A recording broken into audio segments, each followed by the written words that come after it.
茶香芋果粒，牛奶更美味。本节目玩家们都超爱喝的真果粒红柚四季春冠名播出，玩在一起奥利奥，轻松破案没烦恼。本节目由好吃好玩的奥利奥赞助播出。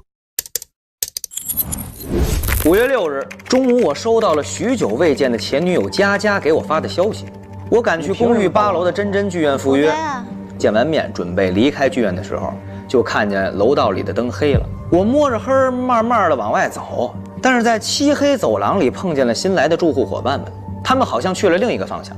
我也好奇啊，慢慢的就跟了过去，但却意外的发现长得和我女朋友很像的真真被刺杀身亡了。我们这才刚入住这个公寓第1天就已经死了2个人吗？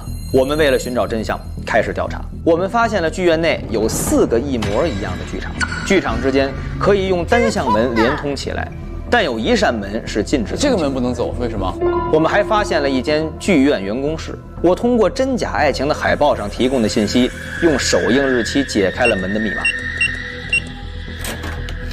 在里面发现了真真的约会行程表和男友等级排行，以及真真利用多个身份与不同男友约会的秘密。跟这个男友的是彤彤，这个叫毛毛，这里边居然还有我呢，这不我吗？难道剧院里死亡的那个叫真真的女孩就是我的前女友佳佳吗？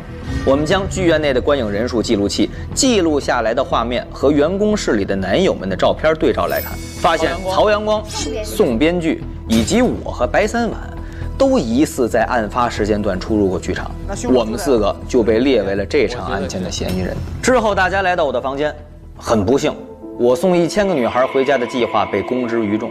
虽然我也是出于好意，但是大家仍然对我有所误会。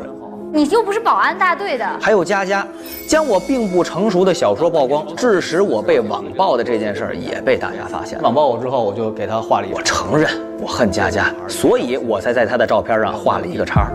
后来我们去白三晚的房间继续调查，了解到他和真真在3年前曾经短暂相恋过。白三晚为了真真，还间接导致了兄弟死亡。他骑了这个车去送饭去了，然后呢出了车祸了。后来2人分手，真真在网上大骂白三晚渣男。白三晚，你这个渣男！今年白三晚与真真再度复合，本来以为2个人重修旧好，白三晚却发现真真想曝光他害死过兄弟这件事儿。白三晚怀疑真真一直在骗他，并且想毁了他。其实就是想看清楚他这个人到底是一个什么样的人。之后在观影人数记录器记录的监控视频中，看见真真换不同的服装去到各个剧院房间，但是在进了白三晚所在剧场之后就再也没出来过。就在这个时候，我们在监控视频里出现了一名鬼鬼祟祟的人紧张地跑出剧院，一看脸，这不是滕中介吗？太可疑了。至此，这场案件的嫌疑人就变成了曹阳光、宋编剧、白三晚、我，再加上滕中介。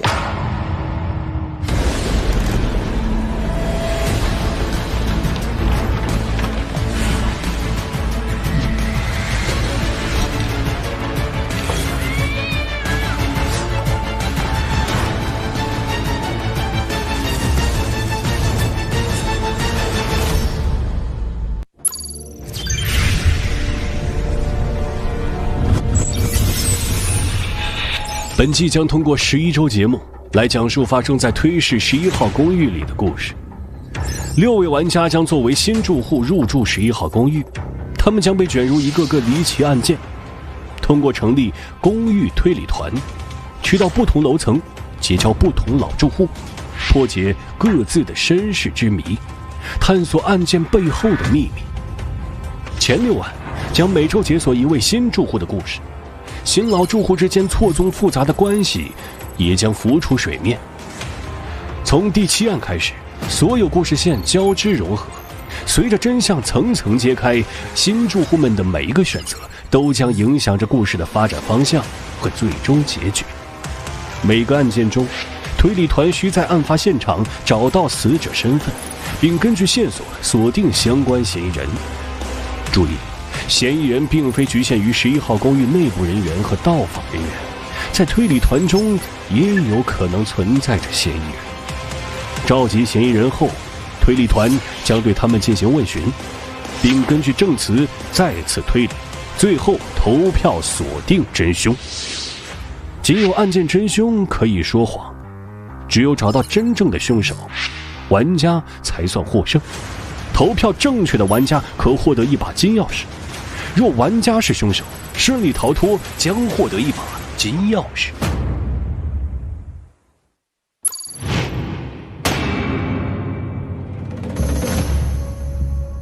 观影的后台系统。好看3号房。哎，这谁要有人要进去？这谁？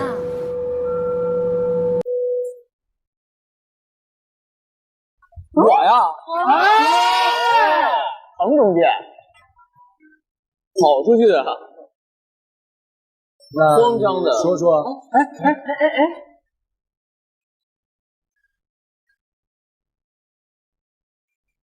害怕了，彭中介。你进去看见发现了啥了？而且显得明显的被吓到了。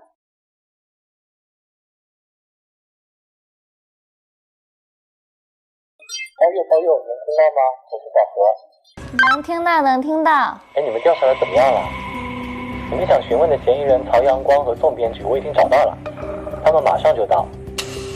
因为他们都想洗清嫌疑嘛，所以除了真凶之外，其他人应该都不会说谎。而且呢，在他们身上也可能有跟案件相关的证据，所以问询的时候可以搜身查看。如果你们之中有嫌疑人的话呢，也可以互相问询。我把公寓负1楼的物业监控室布置了一下，你们可以在那里跟嫌疑人进行沟通。此外呢，我还架了一架 DV， 这样的话呢，就可以留下一些视频证据，然后转交给有关部门。哎，你们快来物业监控室吧。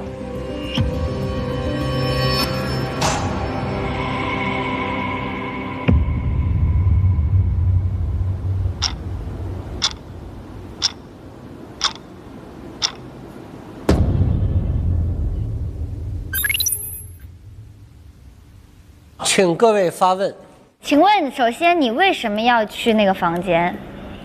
去那房间是我在上电梯的时候，我看到3晚的身影，好像上去了。啊，我之后我想上去看看3晚干嘛去了。大概是几点上去的？当我上去的时候，应该是1点46左右。就我们约的是1点，所以我1点就是已经上去了。我看见你的时候是1点。之后我又干了点别的事儿，过了40分钟你又上来了啊！我就上去之后呢，我就开剧院的门，我就顺着那个黑的走廊往左转，我就摸着往前走，大概走了10步以后，我摸到了一个圆不隆咚的一个像门把手的一个东西。你上去之后往左走10步左右，对，那是1号，但是视频上显示的他进的是3号。但我不知道那是几号门啊。OK， 打开了之后我就进去了，进去了我感觉到有台阶儿，我就出溜着往下走，我就感觉到我踩了一脚黏黏糊糊的东西。等于那个地上脚印是你留下来的？那也有可能。当我进去的时候，我是保持着我的职业习惯，我是戴着脚套进去。确实。所以我在走出来的时候，在第1道门和第2道门之间，我小心翼翼地把鞋套拿起来。卷好放到一个黑口袋里，我把第2道门推开之后，走向电梯，扔到了这个垃圾桶里，我就下去了。下去了就想着说到这个谁那儿去逗会儿他那个狗，之后逗狗的时候就听见你上面在尖叫，大概情况就这样。就1点40多的时候，真人就死了。有个最大的问题就是为什么他在3号房间发现的才血，但是我们去的时候3号房间是没有血，是没有血的，只有1号房间有血。你只去过这一个房间是吧？对。所以我觉得房间一定是有问题的。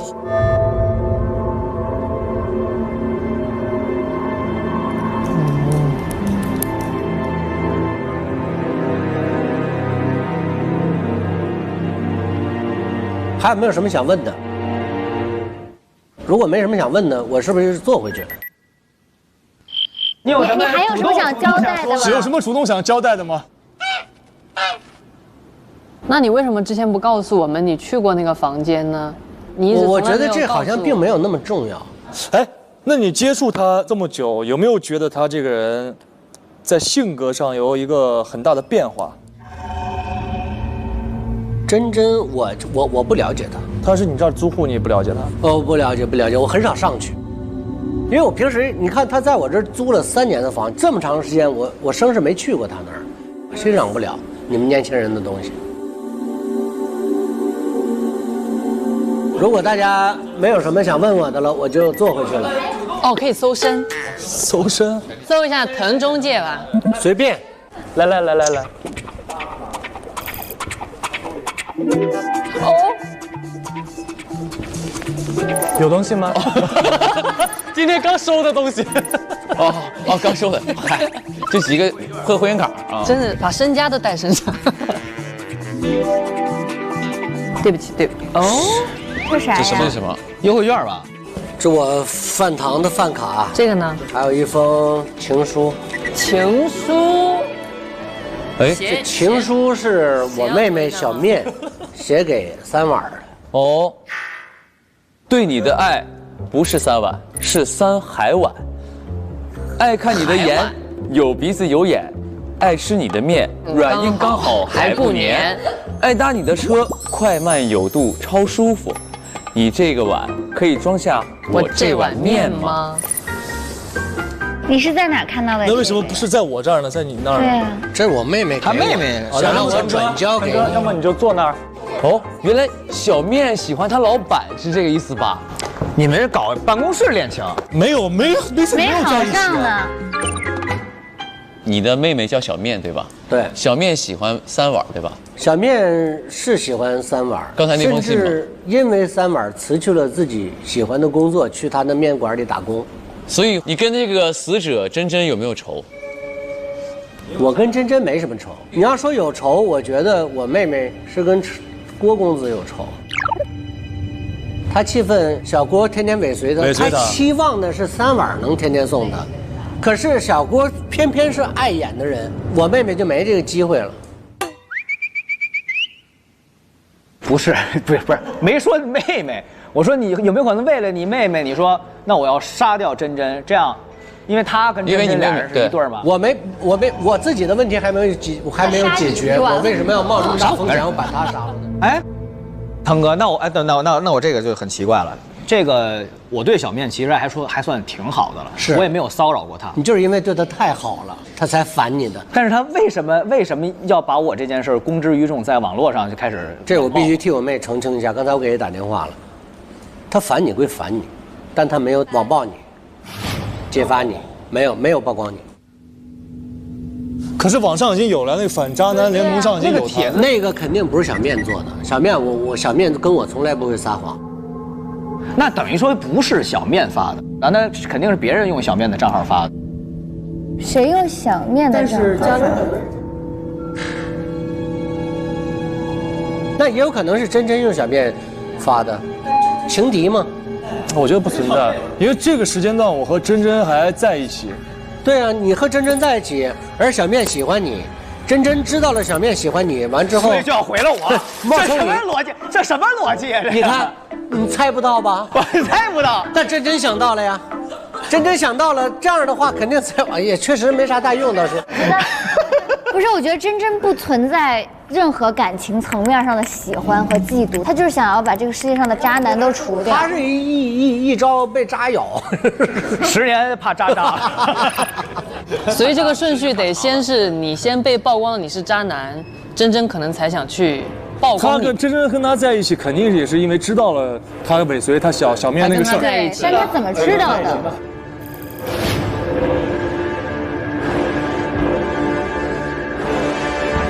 那我觉得我们现在证据还是看得不够充分。我觉得刚才我们看到那个电脑，还是没有谁能帮那个？我去吧。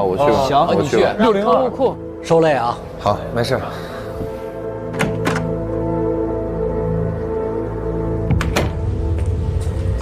谢谢你的坦白。哎呀，应该的，为大家排忧解难啊！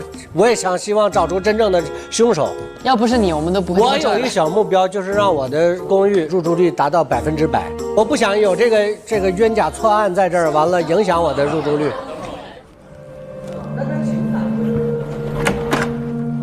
来，我们先看一眼这个，谢谢。谢谢。流程比较重要。让我们论坛吧，你看，跟踪我看小面发的吧？然后呢，真真底还给他回复说：“姐妹们放心，我会帮你们扎回去。”你看他就是先看到了他是渣男才会去做这件事嘛。对，是没错。但是应该也不是真真。然后你看啊，1月11号，第一个就是你，白的是20年2月22。最新的是谁呀？最新的是实名举报这个。对，这是2月3号，22年2月3号，曹同桌。什么时候曝光的编剧？编剧没曝光，编剧没有曝光，他还没有来得及曝光编剧。对，3号打的电话，然后说，哎，不要忘记我们曾经的约定，不要跟其他男生接触。也就是昨天。所以编剧也有嫌疑，因为还没来得及可以制止他。对，就想问一下编剧，这个看不听话的话会受惩罚哦。我觉得现在得把那2个人的搞清楚。先问吧。可以啊。先送编剧吧。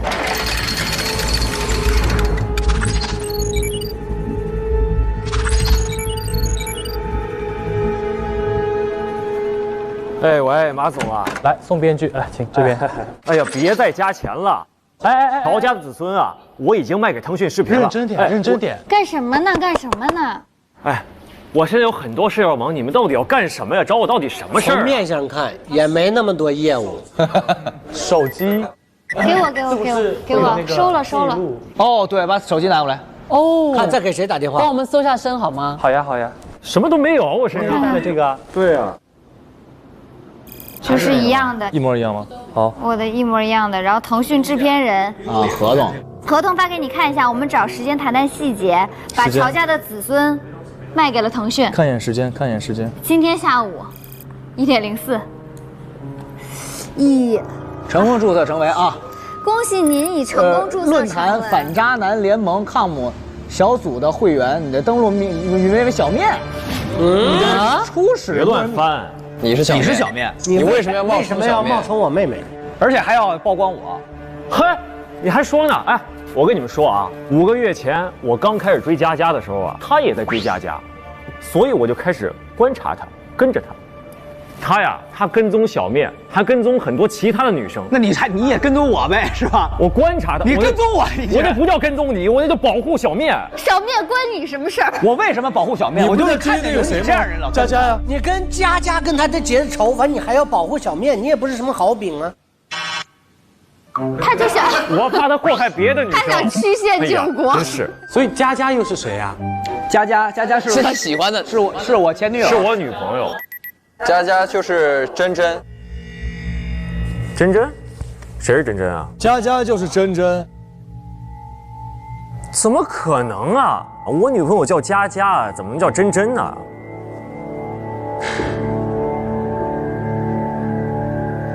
哎，那你今天有没有来过这个大楼啊？来过。几点？我是中午收到了佳佳的微信。中午几点？12点钟收到的微信，大概。他约我1点钟啊，到真真剧场的4号厅见面。见到他了吗？我1点钟进的剧场，等了一会儿他才来的。他来的时候还是穿着那套我特别喜欢的复古港风装，啊，但是特别奇怪啊，他居然忘了他约我这件事儿。不是都已经说清楚了吗？干嘛还要约我见面？所以我根本就没来得及跟他说抄袭的事儿，他就走了。哎呦，那啊什么也没说，等于。对呀，他约你到几号房间见他？4号厅。你进去之后是左走还是右走？走了大概几步啊？就这谁记得呀？哎呦，谁记得那么清楚啊？我为什么记得？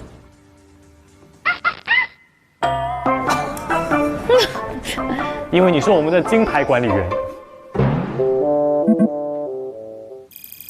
你们在见面的过程当中有没有经历一次突然的停电？没有啊。那在你会面结束的时候，你出来的时候，大楼是不是停电的状态？哦，我进剧场的时候啊，走廊灯是亮的；等我出来的时候，走廊是暗的，也不知道怎么回事。你几点出来？你还记得吗？那个剧场啊，不能带手机进去，我出来拿到手机的时候已经是1点25分了。你们就匆匆见了一面就走了吗？对啊，哎呦，佳佳呀，最近变得特别奇怪。5个月前我们刚在一起的时候啊，她一直都挺乖、很听话的。就是自从换了那个新的微信和手机号之后啊，开始对我忽冷忽热的，还威胁我要跟我分手。哎，对了，你说这微信的问题，我想起来了。你跟他说不要忘记你们之间的约定，有什么约定？嗨，不就是写那个乔家的子孙吗？那是我们俩一起创作的。你不是写那个夏洛忒烦恼了吗？不是，那叫忒烦人，忒烦人。哦，忒烦啊！你抄的就是他的作品。对他抄，我那可不叫抄袭，那叫致敬，懂吗？致敬就差4个字不一样啊。那也是致敬，那也是致敬。然后呢，他要是把你这个致敬的这个事儿说出去，曝光你的话，你要给他一些惩罚，对不对？你会怎么惩罚他呀？杀了他吗？我可没杀人啊。那惩罚是啥呀？我根本就没有计划。就是过过嘴瘾。哎，对。就是他换完新微信之后，你俩打过一个10分钟的电话，那10分钟电话说什么？哎呀，就是为了确认一下他到底是不是佳佳。我确认之后，他确实是佳佳，也不知道怎么回事变成这样了。现在，他之前是一个什么样的人？之前就是一个非常乖、非常听话的女孩。哦，然后24小时不停，突然间变成了一个冷若冰霜的女孩。那差不多。你在4号房间见到的佳佳是你熟悉的佳佳还是陌生的佳佳？就是那个变了样的佳佳。你当时也见到了一个佳佳。我也是等了一会儿才见到的，我们俩都等了一会儿，而且都没说几句话。他就跟我说了一句话，他就说约我来干嘛？他跟你说约我来干嘛？对啊，他也这么问过我。啊？他也问过我约我来干嘛？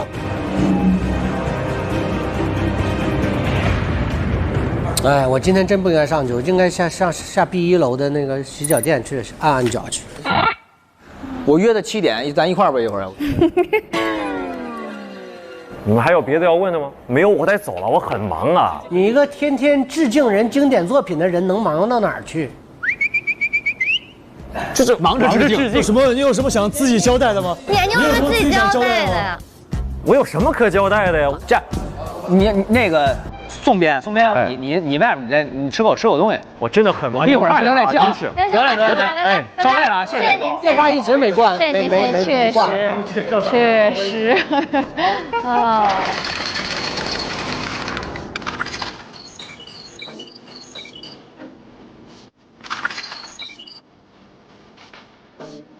其实关于那个宋编剧，我有几点想说的，就是他其实就是抄袭了别人的作品嘛，那很赤裸裸的就是对别人这个著作权的一个伤害。那对，确实侵犯知识产权了啊。说他抄袭，我觉得都高抬他了。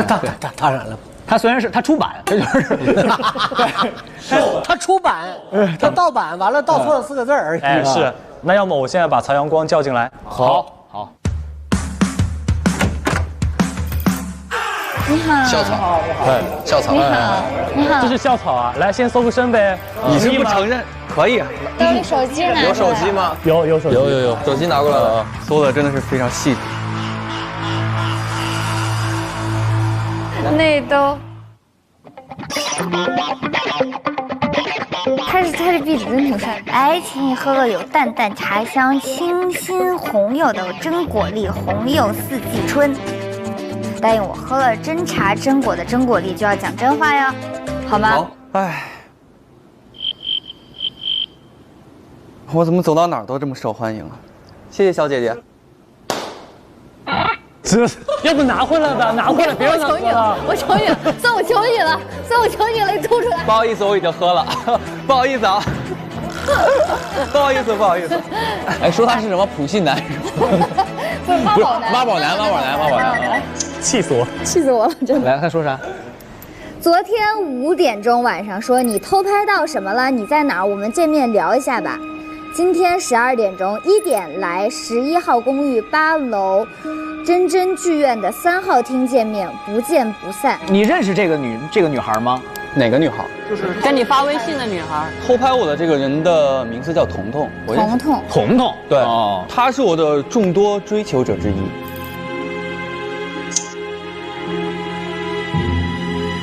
他拍到你的时候，你抱着高跟鞋在干嘛？我在擦拭高跟鞋。你觉得你是在擦拭吗？要给你看一下视频，你是在擦拭吗？男鞋、女鞋都爱擦拭吗？不太喜欢，我比较喜欢女士的一些用品，因为女生的东西总是闪闪亮亮的，特别可爱。我想问一下你啊，你那双红色的鞋是谁的鞋啊？彤彤的。是彤彤的。然后那双鞋后来怎么处理了？这双鞋现在在我家，我收藏着呢。你是这个女孩子，不管你喜不喜欢，只要她的身上的东西喜欢，你就可以是吧？对的。那为什么不去商场的女生专柜去擦呢？哎，我觉得他这样子啊，就是偷偷，如果他是偷偷把别人的物件拿到自己这儿，那就是数额到了就是盗窃。但是他们都没有说什么你那么着急干嘛？关起来！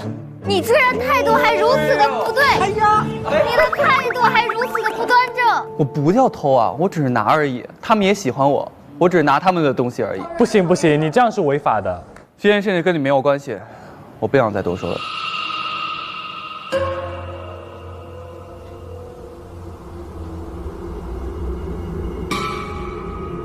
喂，哎，你的耳环好可爱。哇，你好吓人！我给你，我都给你，全给你。没事没事没事没事，反正我想要的东西，最后总会得到。得不到你会怎么样？到现在为止还没有我得不到的东西。得不到就是想杀了他，是不是？那就不一定了。他有一个拨号是他1点15的时候给彤彤打了个电话，彤彤没有接。你为什么在那会儿给他打一电话？是这样，是因为今天中午12点的时候，彤彤给我发了一条信息，他约我1点钟在3号剧场见面。于是我1点钟到了3号剧场，我等了一会儿，彤彤就过来找我了。他说什么？因为那时候我知道他偷拍了我。然后，我怕他知道我那个真正的秘密，我就一直在逼问他这一点。你是不是知道我的秘密？我什么都不知道。他说他不知道，并且他说是我约的他。我没约你啊。你别转移话题。是你约我来的，约我来干嘛？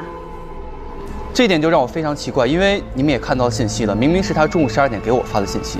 但他的表情非常真实，让我感觉他好像真的不知道这件事情一样。我真的什么都不知道，我不会再纠缠你了，快离开我的剧院吧。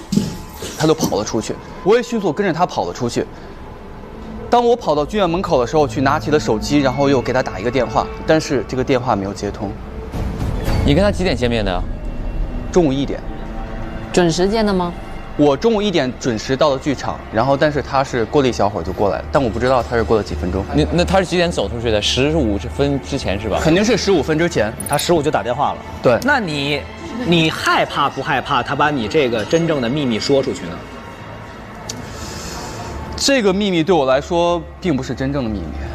哦，我这回来见他，其实就想知道，他到底知不知道我那个真正的秘密。如果让他知道我那个真正的秘密，那就一切都完了。知不知道啥？那就一切都完了。你真正的秘密？他怎么车轱辘话来回说呀？不是，我们就想知道真正的秘密是什么。秘密说出来了，还能叫秘密吗？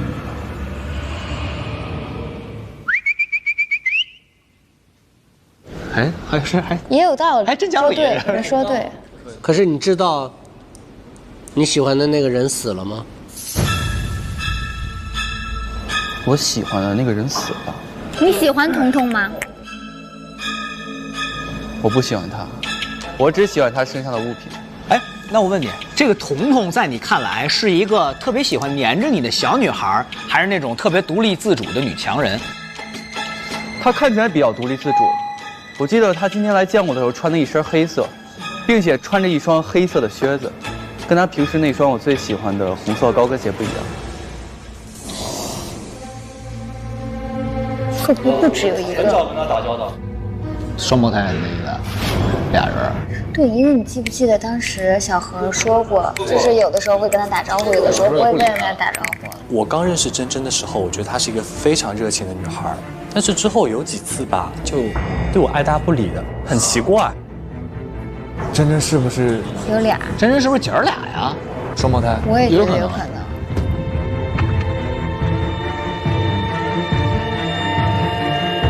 而且我知道佳佳身上有一个不一样的地方，因为我和佳佳相识的时候，我一不小心用篮球给她砸躺下了，砸躺下之后，她脑袋磕在那个台阶上了，然后我带她去医院缝的针，她上面有疤，头上有疤的是佳佳，头上有疤的是佳佳。那我们刚才那个尸体头上有疤吗？没看呀，我忘了。那会儿也没人说可能是俩人。你知道彤彤身上有什么伤疤吗？就是他头有没有受伤过？这个我还真的不知道。我见他的时候，他是非常健康。他光注意高跟鞋了，高跟鞋哪儿磕过没？高跟鞋完好无损，在我看来非常美丽。你有没有什么有趣的网站想分享给我们一下？有趣的网站想分享给你们一下，比如说什么渣男？对，反渣男联盟。什么渣男联盟？我根本一点都不知道。我觉得这件事情你们最好不要瞎插手。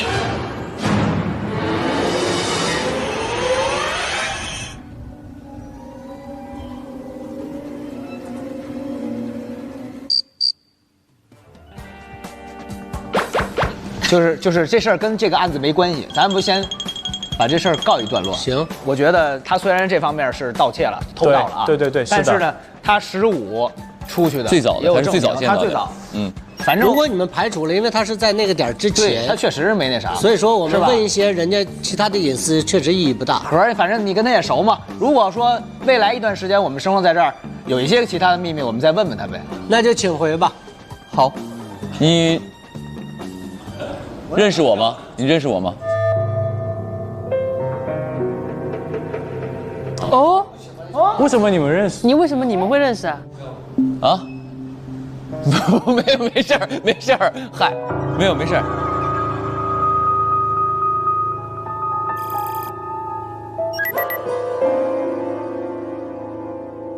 大家还有什么要问的吗？好吧，行，没有什么没有要问的，我就先走了。我的手机。这儿，给。谢谢小姐姐，这个很好喝。哎呦我天！赶紧走！这个案子我不想查了，妈妈，我想回家了。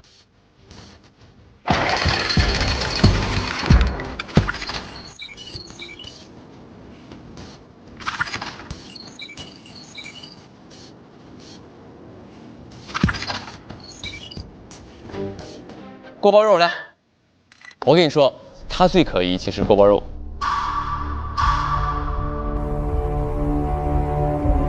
珍珍死掉了，锅包肉去哪儿了？这吓我一跳！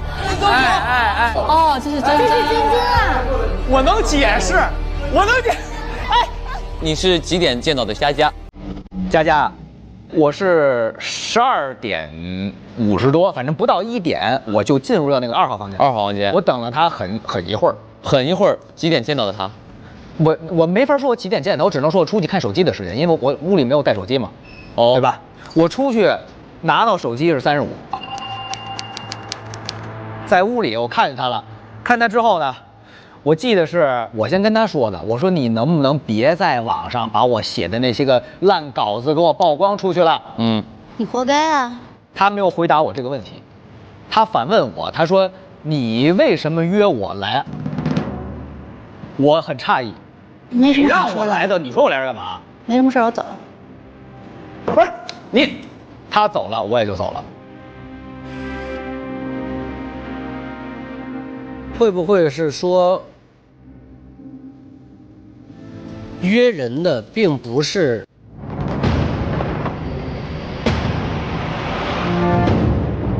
我觉得非常有可能。不是，所以说他肯定是至少有2个人，如果多的话可能是3个人，因为还有个彤彤嘛。对，珍珍、彤彤还有毛毛小小佳佳5个。他是有5个名儿，但是呢，在今年应该就出现了仨。我觉得就是2个，因为性格来看，因为他也说比较温柔。你遇见的也是2个，我遇到是比较独立的那个，我也说过了，然后就分手了，然后又最后回来之后，他又变成以前那样子了。所以还有啥要问的？没啥要问的了，问询结束了。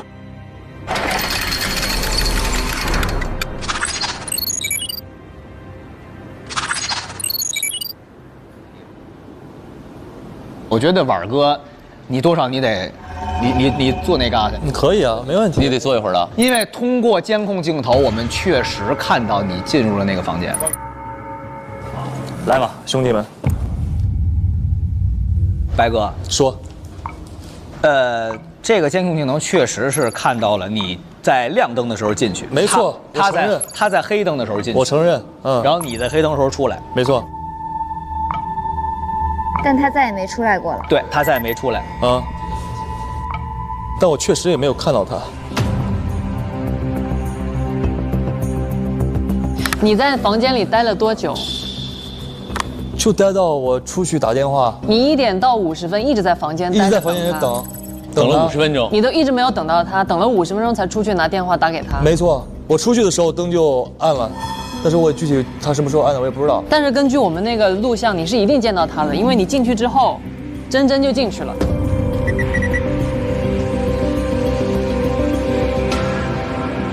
白哥，你是1点就到了这个剧院，对吧？对。然后50你就走了。对。你是几点上的楼？我是35在外头了。我踩着血是46。那就是我们现在只需要想办法确认每一个人的离场时间就够了。这个样子的话，他们的不在场证明就有了。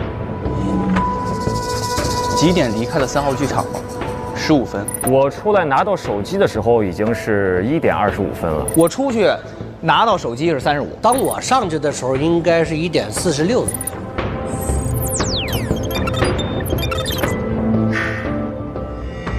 OK， 现在时间线是这个样子的，宋可以排除，因为他是25离开的这个剧院。然后曹也可以排除，因为他是15就离开的这个剧院。郭其实理论上也是可以排除，因为他是35就拿到手机离开剧院的。所以如果案发时间是35在45中间的话，那这个时候在场的就只有你一个人，所以你才是唯一一个有作案时间的人。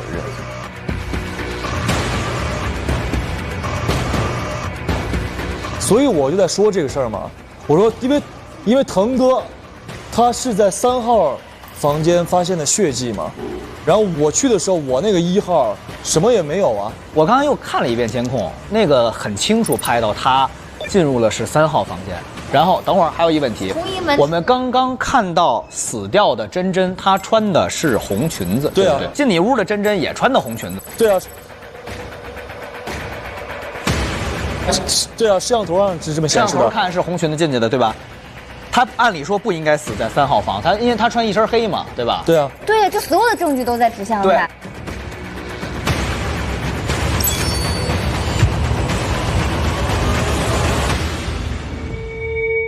我就顺着那个黑的走廊往左转，大概走了10步以后，你上去之后往左走，那是1号。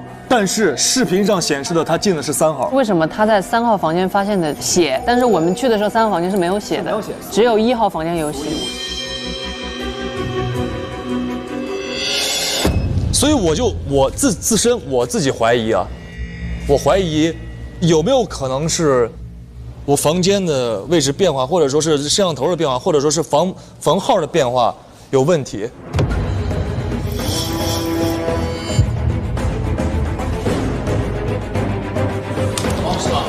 你看嘛，首先你看是个圆的嘛，对吧？这个是内圈，一个是外圈，4个房间，别这有2个门。我怀疑的就是我进了1号就开始转了，就转了。我1号转到3号，3号转到1号了。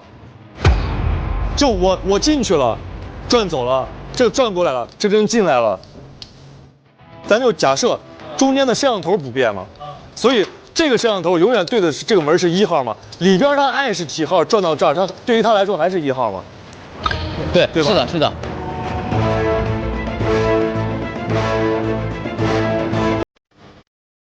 我觉得这个思路应该是对的。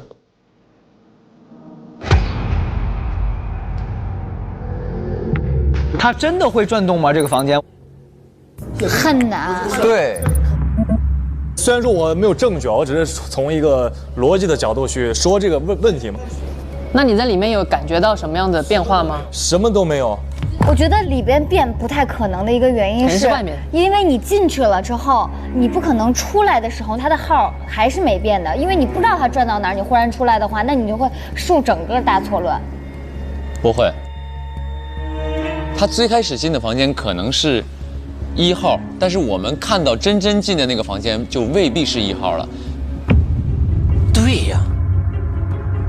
如果假设这个房间可以旋转的话，他进了1号房间，然后旋转之后，我们虽然看的是那个门，但是里边已经旋转了。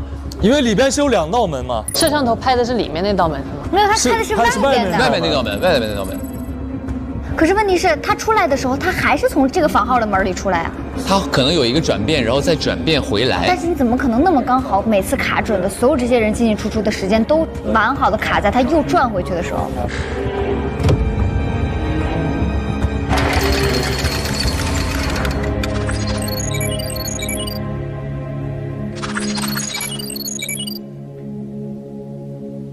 我可以提议，就是我们去案发现场再去搜寻一遍我们刚假设的这个房间的转动，或者说摄像头的位置，或者说是门牌号的位置。我们是不是还有个盒子没打开呢？对。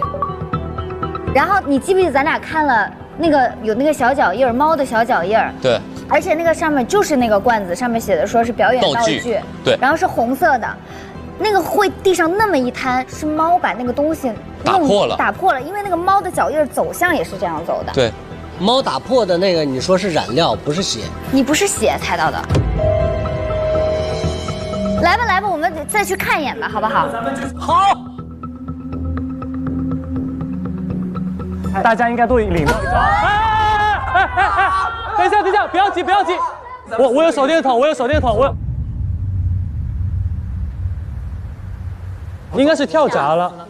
该是跳闸了。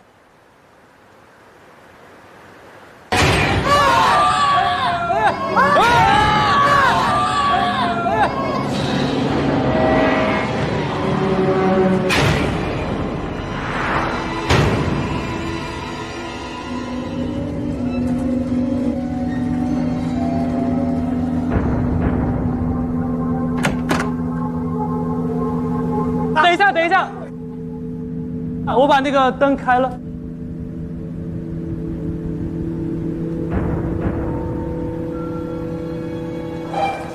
哦，开了。刚才真真出现了，穿了红色的裙子。他没死，他根本就没死。我所以说有2个人嘛。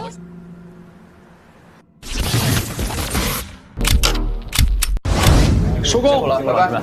这灯都没关，不像收场。也就是说，现在还在录制，当下也是游戏的一部分。看来这次的谜题就是真果粒红柚四季春，淡淡茶香和嚼得到的真实果粒。别光喝呀，赶紧分析线索。不愧是真果粒红柚四季春，优质生牛乳搭配，口感香醇。所以呢，咱们怎么出去？别急，先品一品。茶香一果粒，牛奶更美味。微信搜索真果粒，上小程序和推理玩家一起沉浸式推理。这什么？新钥匙线索，开始推理吧。咦，这2幅画耳环怎么是奥利奥？牛奶杯，我知道了，奥义就是奥利奥，扭一扭，泡一泡。哇，找到啦！真好吃，好吃好玩奥利奥，推理解密全知道，上京东搜奥利奥哦。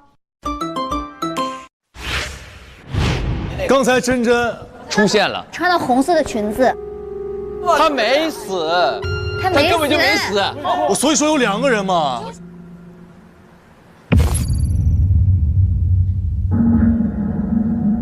去那个8楼再看看有没有什么要找的。上班时间表。电梯的垃圾桶在哪儿？这不是？哦，他有他的鞋套。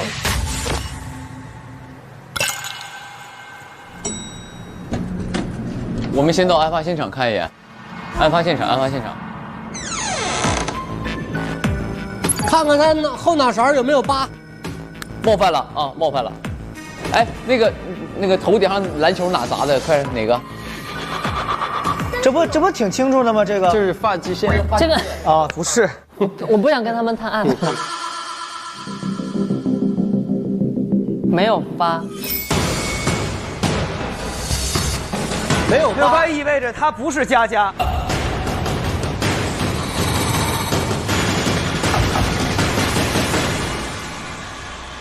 哎，你看这个是能动的。哎，这个就是。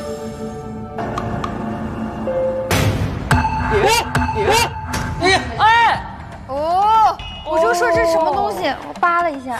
A 是 A， 然后这里可以转。哎呀，他还在这儿住。哎呀，我的天哪！剧院表演道具。咱们去另外一个房间看一看有没有。好，他这 A 嘛，去2号吧。哦，对。那把这抽出来。B， 你看这上面写着 B。刚才那写的是 A， 这是 B， 一样的东西。道具都一模一样吗？1、2、3、4、5、6、7，这是7个，一样。对，每个房间这是7个。颜色一样吗？这个面板颜色不一样。刚才是红的。对。现在是黄的，面板反正颜色不一样。走，我们再往前走看看。这个肯定是绿的。什么颜色？蓝的。所以是3原色吗？红、黄、蓝，对。3原色凑一块是什么？黑。这还能算出来啊？能啊，红、黄、蓝吗？红、黄、蓝可以各种配成其他的颜色。对。先把 D 打开吧。绿，他邀每个人来不一样的房间，不一样的颜色。对。这不 A、B、C、D 吗？这又能证明什么呢？就证明不一样。我首先还有一个问题就是，这个房间能不能转动？我觉得。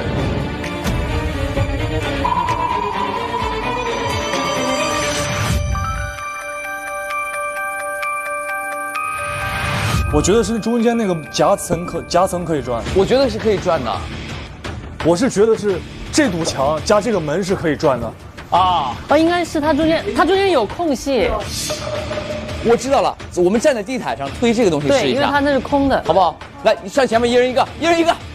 来，一人一个，一人一个。来，我给你们喊号子啊！不是，等一下，哥，你要不要进去？我进去。那你们走了，你再回复不了，我还出来不？并不。哦，那好，我们先转，反正里边是蓝色，我们记得着啊。来。好，3、2、1呀！3、2、1呀！3、2、1呀！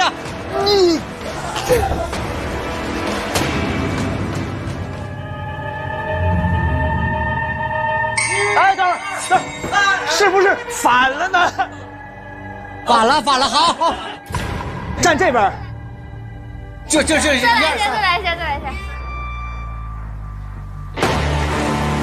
1、2、3，1、2、3呐，1、2、3呐，1、2、3呐，走了，能推动，动了，1、2、3呐，1、2、3呐，1、2、3呐，1、2、3呐。1、2、3呐，1、2、3呐，你要上来，1、2、3呐，不是我们要投到什么？1、2、3呐，1、2，你喊3呐，1、2、3。我天，推到头了，到头了吧？我觉得是有开关的吧？转一圈看看。哎，这儿。1、2、3呐，1、2、3呐，1、2、3呐，发现什么了？有开关， 2个开关，走廊处专用，这个是剧院内专用。就一个是在外边控制，一个是在里头控制。走廊处专用开关。不，别站那，别站那，别站那啊！哇，啥？哎呀！哇，它能随时转啊！我的妈呀！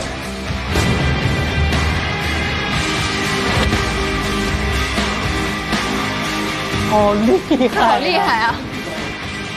房间不动，是外面这个门在动，动中间这一条。对，所以你感觉不到。没错。哇，太酷了这个！这真真以前干啥的？这真真还研究了一些机械。你要不这玩意儿得花50万呢？50万能花成这样很厉害的。咱俩还说不会吧？不会要到转盘这种？谁刚才不相信来着？对不起，对不起，对不起，我们觉得不至于做的那么狠，对，没想到会做到这么绝。3、停了，果然没错。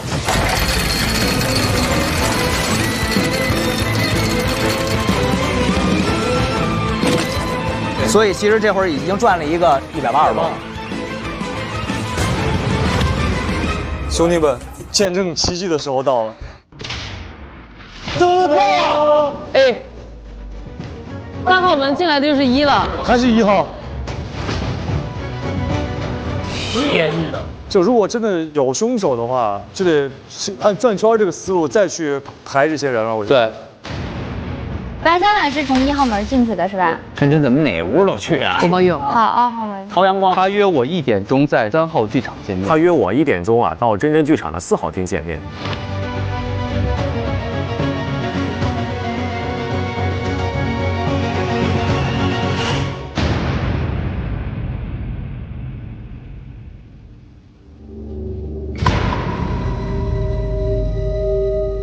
这真真肯定知道，他进出，他能串，他能。我们这样，我们此时此刻这是 A 房间，所以我来的不是 A 房间啊，进的是1号房。1号房来的时候是安然无恙的。所以他来的时候是房间转到了 C 的时候，对，你进的时候你在是 C 空的。你刚来的时候是进的是 C， 没错，我进的是1门，进的是 C 房。等于啊，你来之前他已经转成那个样子了，对吧？对。然后滕中介进的是3门 A 房啊，所以他才会踩到血。对。那如果我们相信他没有问题的话，那就是你对过的这个曹把他杀了，因为对调就只有这2个房间在对调吗？只有这两个在对调吗？那其实尸体就一直在3号里，因为3号从来没有人进来啊，然后只有我们滕中介进来过一次。难道你们想说是我干的？也不是没有可能。滕中介自己在那儿自己一个人演上了我。为什么他要站在那儿？他要给我们锁在里面吗？他像个顶光。他像坏人，他像杀人犯。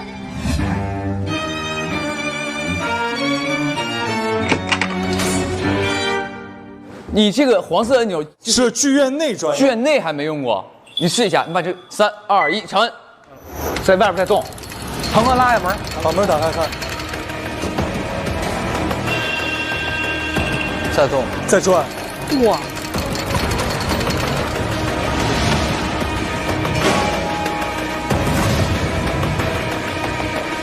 哎，有东西！停！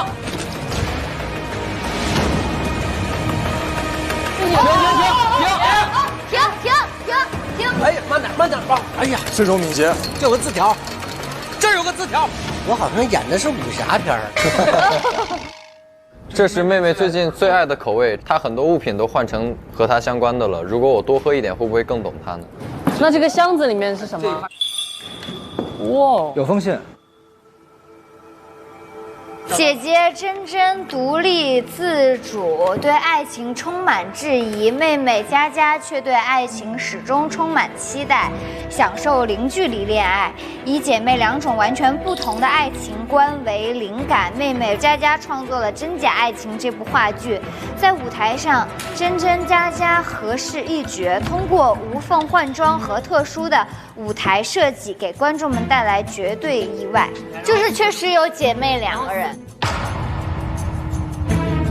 然后死掉的不是佳佳，因为没有刀疤。真真死的。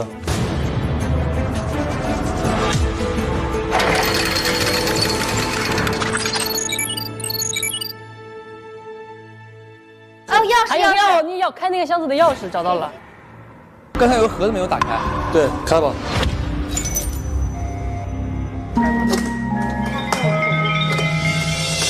这里有一个字条。姐姐，今天有4个人想要和你见面。13点10分，曹阳光在1号剧院；13点20分，宋编剧在2号剧院；1点30分，郭包佑在4号剧院；13点40，白三晚在1号剧院，按时赴约哦。这是佳佳写的。对。那为什么两边约的地点都不一样呢？真真告诉我1点，让我来1门找他。我不到1点就到了2号。他约我1点钟在3号剧场见面。他约我1点钟到真真剧场的4号厅见面。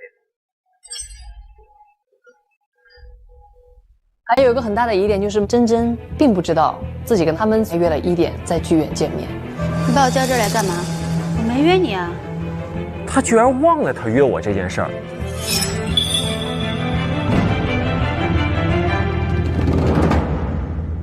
我们刚才转了半圈嘛，然后有格子，再转一下，再看看呗。对，腾哥把门关上。腾哥进来，腾哥进来。没事，你们走。那注意安全，哥。走。我还能转。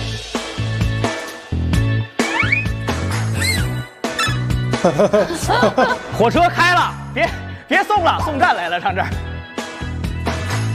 刚才是1对吧？对，刚才门外是门1是吧？门外是1。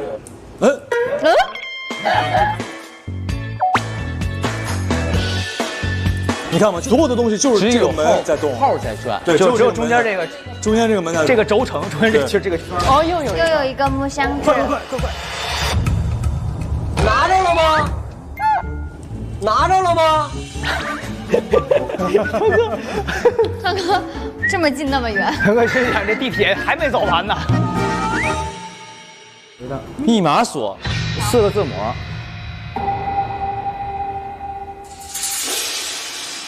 我觉得跟刚才这个有关啊，这个，因为他说这是妹妹最近最爱喝的口味，她有很多物品换成了跟她相关的。如果我多喝一点，会不会更懂她呢？那你喝一点，你不就更了解她了？喝完了，叮，密码是什么？有没有可能在平底啊？平地有一首诗：真人饭玉杯，茶好碧鱼台，真气到临叟。果穿闻鸟啄，这个谜语肯定代表着什么意思。所以呢，真果粒红柚四季春不仅有淡淡的茶香，还能嚼到真实的果粒。我觉得喝一口之后很清爽，真茶真果真的超好喝，这个思路顿时都清晰了。可能就是什么呢？就是这个真茶真果，它的藏头诗，对不对？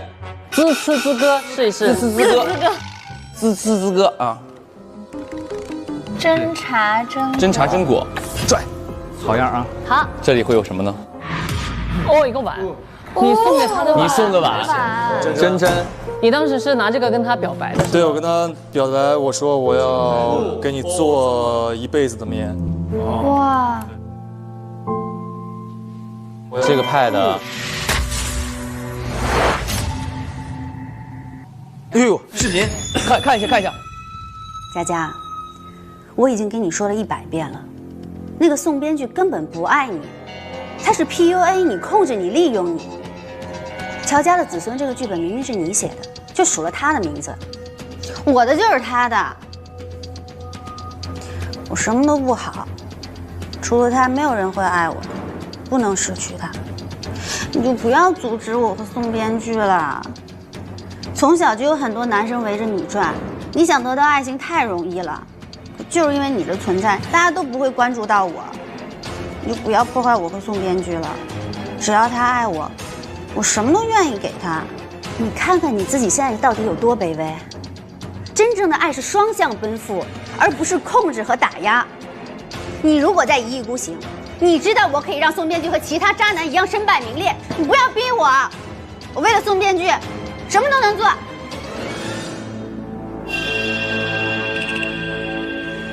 真真是一直在搞那个反渣男联盟的那个人。对，刚才死的是谁来着？死的是真真。死的是真真。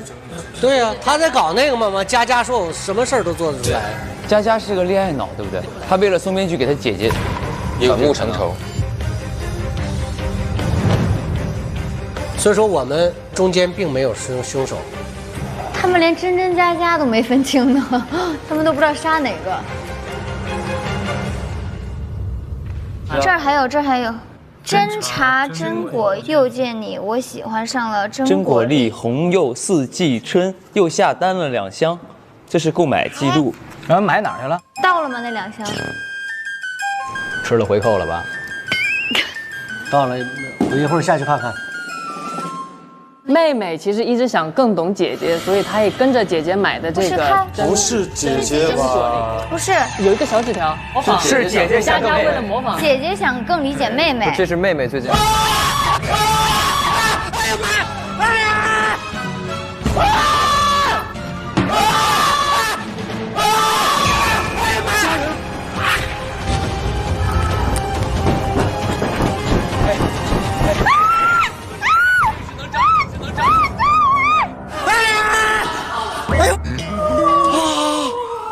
哎呦我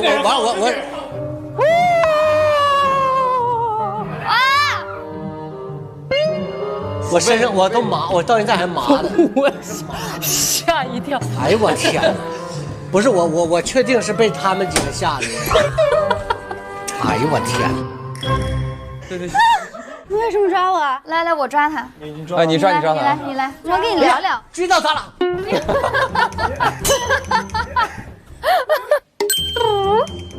那我们进去说吧。行，进去。咱先进。你先进。怎么样？你搂着他，你搂着他。我抱着他，不要让他跑。抱着他。这是哪屋？这就是那个。哎呀妈呀！别让他骗了，这个人诡计多端。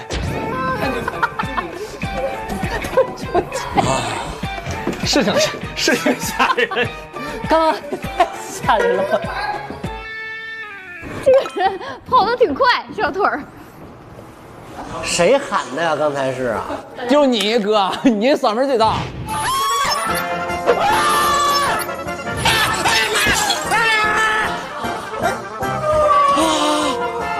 哎呦我完了我。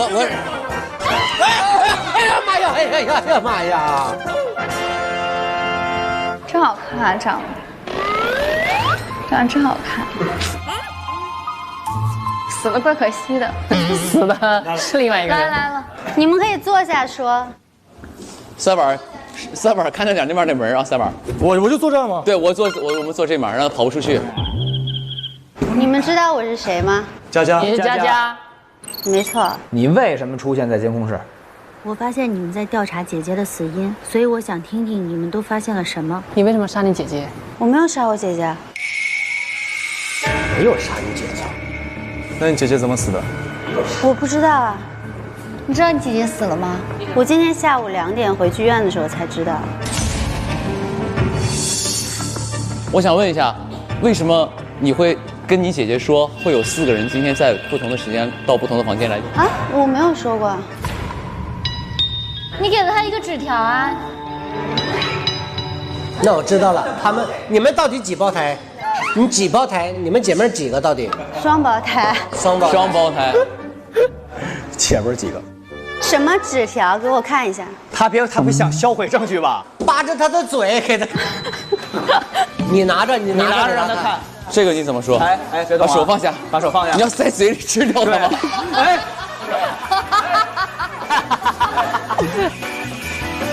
哎，这台干嘛？这个是你写的吗？笔记跟我有点像，但不是我写的。是你约的吗？不是你约的，不是我，那个纸条不是我写的。这个人还伪造了他的笔记。那是你约的我？不是我，因为我的手机摔坏了。啊，你手机摔坏了？我手机3天前就摔坏了。5月3号，今天手机才修好拿回来。宋编剧联系的人是他姐姐，所以他说变冷酷了嘛。对。他也是3天前之后说换号了，用了一个新的号加他。对。反渣男联盟网站是你们建的吗？是我姐姐为我建的。是你姐姐为你建的。那之前所有网站上出现过被曝光的渣男，你都认识吗？我没有全部看过。都跟你好过啊？都跟你好过？没有。咱俩当时谈恋爱你都忘了？我没跟你谈过恋爱。咱俩当时不是无话不谈吗？相声、小品、魔术、杂技，谈天说地。但我只是把你当朋友，我没有跟你谈恋爱。你想这样就对了。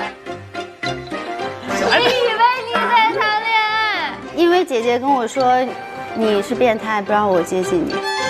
你是变态，真正的变态。漂亮，离他远一点。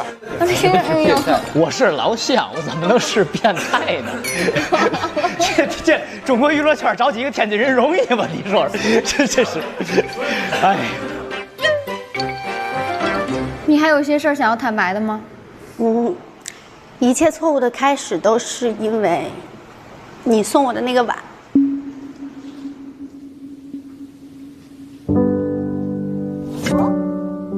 2019年的最后一天，你在剧院门口送了我一个碗。因为之前我虽然经常看见他来剧院看演出，但是我不知道他是为了我来的。然后那个也是我第一次有人跟我表白。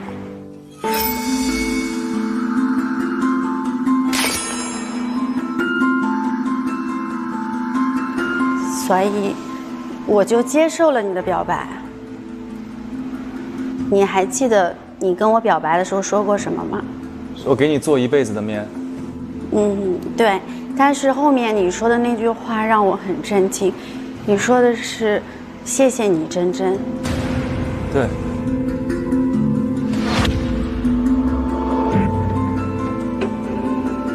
原来你喜欢的一直都是我姐姐。但是我心里觉得不甘心，为什么我和我姐姐长得一样，但是从小到大都没有人关注我？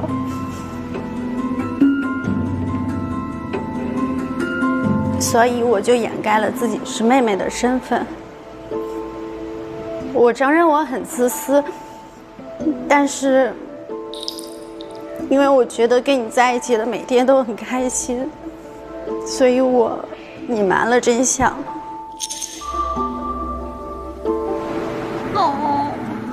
能理解。但是我们在一起33天之后，你就跟我说了分手，你说是想让我坚持独立的自我，但是我不想。后来你消失了，我难过了好一阵儿，并且得了抑郁症。然后我就跟姐姐说你是渣男，姐姐就为我成立了反渣男联盟。再后来，姐姐又遇见了你。没有想到的是，这次你又一次爱上了姐姐。姐姐本来觉得我所有的痛苦都是因为你造成的，所以她就为了帮我报仇，故意接近你。但没想到的是，姐姐也爱上了你。本来我想要解除你和姐姐之间的误会，但是没有想到姐姐突然死了，所以也想跟你说一个对不起。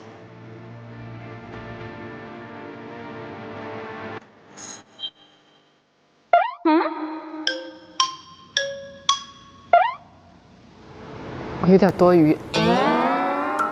快回来吧，快回来吧！你可以给他俩唱个主题曲。该进插曲了，该进插曲了，快！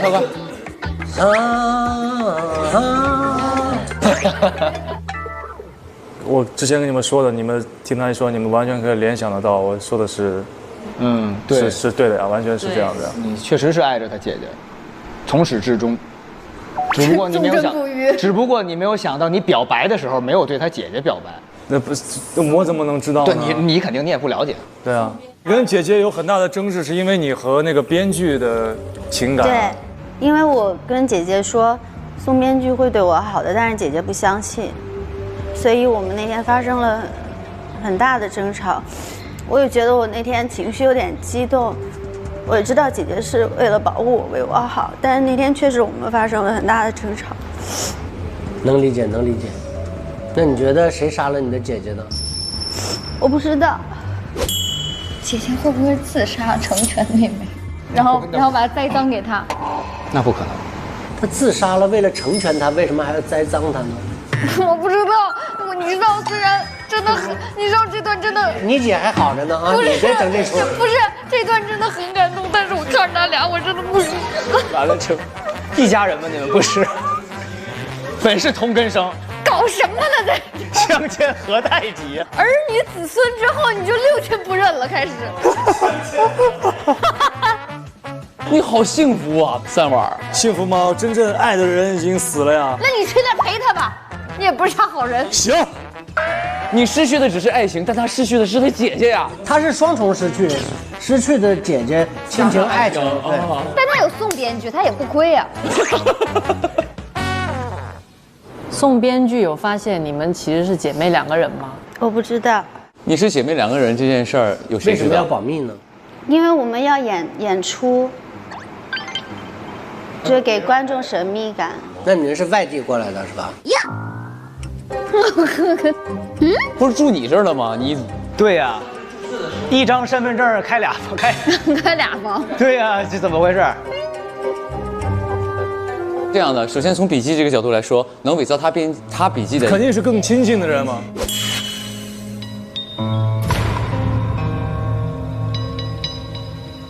我是变态，你别看我了。你为了写出好的小说，所以干脆编了这一切。我觉得是编剧，就是编剧吗？因为编剧跟他一起写了剧本，之后他非常了解他的笔记。对，有这个可能。乔家的子孙确实是我写的，但是我数了他的名字。哦。我觉得宋编剧是写鱼最大的。咱们按这个转盘这个转法，咱们先推演一下。那个佳，坐一会儿，坐。你坐，反正你也走不了，哎。你坐这儿。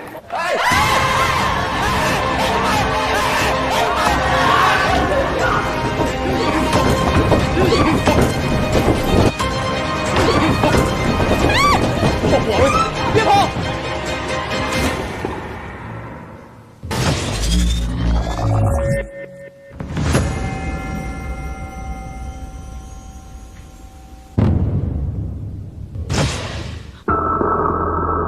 福尔摩斯曾经说过一句话：当你把所有的可能性都排除之后，剩下的那个哪怕再不可能，那也是最终的真相。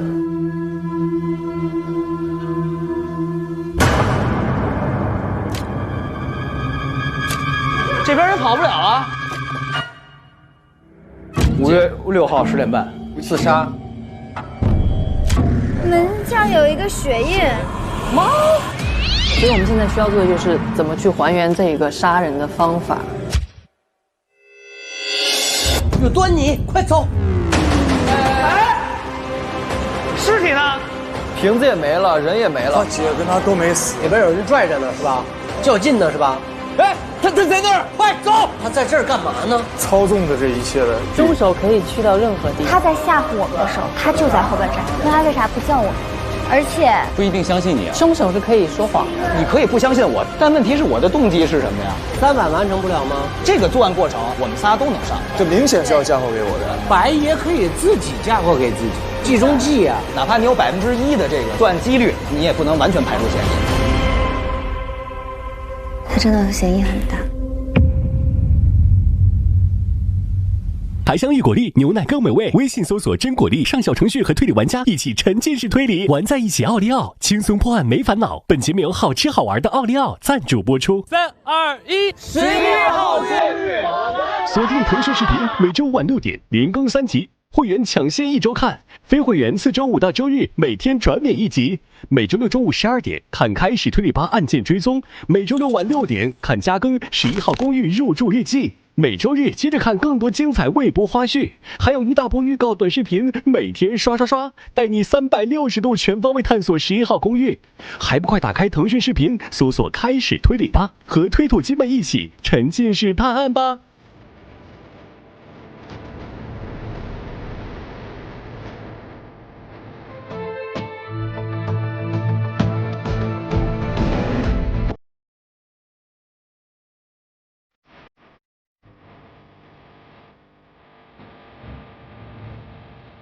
独家社交媒体平台微博，首席合作媒体新浪娱乐微博综艺新浪综艺，更多节目精彩资讯尽在新浪娱乐微博综艺新浪综艺。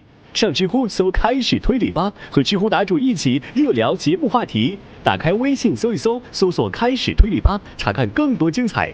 学犯罪心理学，拆穿谎言，发现真相。欢迎关注，别对黄色说谎之开始推理吧案件追踪，每周6中午12点高能上线。欢迎打开新浪新闻、网易新闻、Zaker 界面新闻，至于成果娱乐，影视聚焦华语之声、李林资讯、一点资讯，了解节目更多内容。感谢腾讯卫视、中华万年历、WiFi 万能钥匙、Cyber 校园、Lucky 校园对本节目的大力支持。